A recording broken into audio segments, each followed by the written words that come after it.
I am here with John Robinson.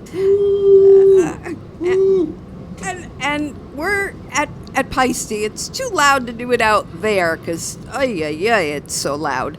But we're in the Elite Lounge, and John is elite.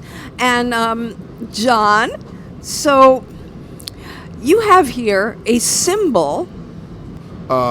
It's as we say it, it's called the Deep Ride Signature Groove. So we had a logo designed with this intro is the intro to Rock With You.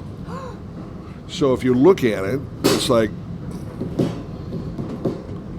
so that's what that is, and then Johnny Douglas designed this logo. So what we did was I wanted something that would like swirl, look modern, have the exact same notation. We coined the name Signature Groove and then put JR in a vinyl because that's what we've always done, you know. But the beauty about this cymbal is that it looks like it's just this massive rock cymbal, but it does everything from just small trio ping to big band to massive rock and roll and everything in between. So I wanted a cymbal that if you had to buy one cymbal, this is it. And you know, instead of I'm going to use that one for this and this one for that, and this is something that I'm very proud of, and it speaks for itself.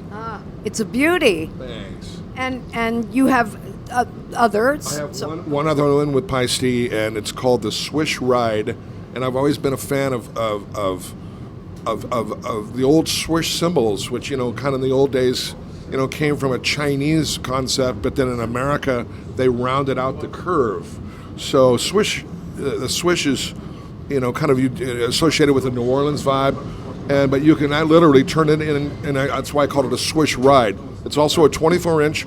It's under the 2002 moniker logo, and you can get it with rivets or out. So what it does is it curves up, so it gives this just beautiful this wash to it. And you don't turn it upside down like China's. You have it curve up, and it's an alternative ride too for me.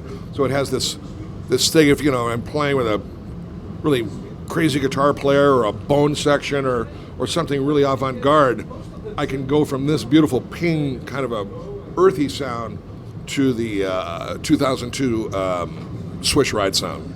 Very, very cool. Very, very blessed. Very blessed. It's good.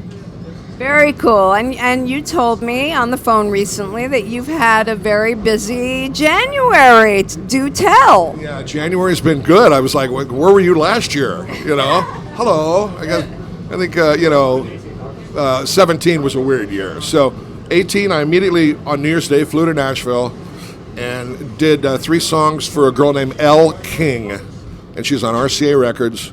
And I think it's the end of her record, and they kind of brought me in for, I think, the Hit Factor.